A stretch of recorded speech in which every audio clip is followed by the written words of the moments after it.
how have you dealt with negative reviews in the past?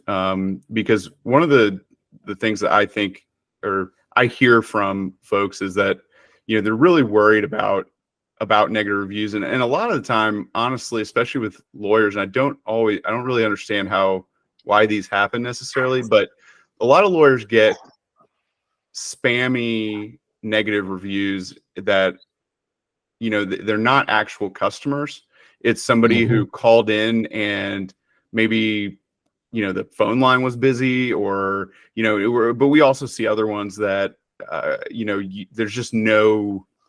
there's no connection to anyone who's actually a customer. And one of the things that I've shared with clients is that I think there's a misconception that Google is going to really highlight you or put you on a blacklist if you have one negative review or something like that. And really, as far as I know, my knowledge on it is that Google's really looking for more of the responsiveness from your business, and that if there is a negative review, even if it's not anything you're responsible for, just the practice of responding to it and communicating either, hey, we've never served this person, or or if there is a situation where it is negative and it's warranted, just dealing with it honestly. But what are your thoughts on that, and kind of how do you factor that into your review process? So I might not be the best at responding to negative reviews because the thing is, just deal with it. Don't take it personal. Sometimes it it hurts a little bit. You're just kind of like, really? Like I did what I needed to for you. And and one of my business practices, I'm brutally honest. I'm not here to waste anyone's money. Um, and I'm not here to tell you what you came to hear. I'm here to tell you my honest opinion and my advice. And sometimes people just don't want to hear that. So at the end of the day, you're not going to make everyone happy. So I remember my first bad review, and it wasn't even that bad. It was just like, it was just kind of like a mediocre review where the guy just wasn't happy with what I told him. I told him worst case scenario. He asked, that wasn't the price that I quoted him, and I took it personal. So I was like, I did not quote you that price. I told you worst case scenario. And I just didn't give him what he wanted to hear. And in retrospect, I probably should have been a little bit more or less personal with my response, because I was, I went in there and detailed out a long response, and I shouldn't have. But I've learned since then. I've gotten, maybe 2 other bad reviews. One was from somebody I've never heard of. There's no record whatsoever. So I think, I kind of took that as a badge of honor. Like, we've got random person from Bangladesh that I've never heard of. No one even contacted us, and just left a 1-star review with nothing else said. I mean, I kind of took it as a badge of honor. Like, all right, cool.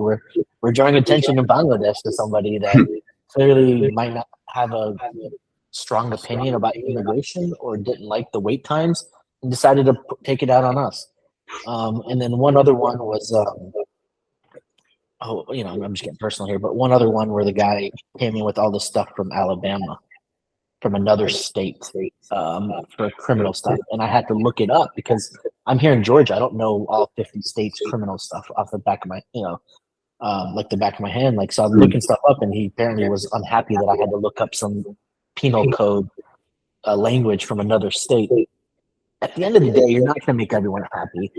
And something I've learned over time is, a lot of these places that only have perfect reviews, it kind of also smells like BS. I'm dealing with hundreds of clients a week. You're not going to make everyone happy. You're dealing with immigration. You're dealing with different governmental entities. It's hard to make everyone completely happy. So you just got to be objective with it. It happens, and then overall, it all averages out to good if you're doing good work.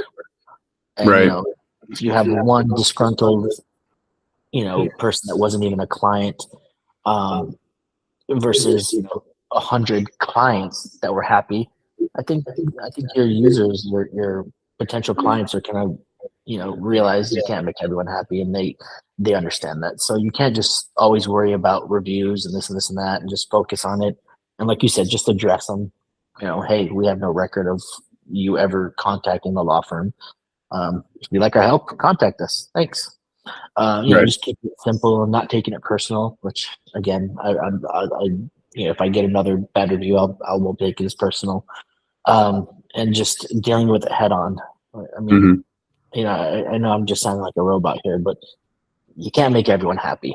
That's just Right. life, and it's going to show in Google that when you do good work. Yeah.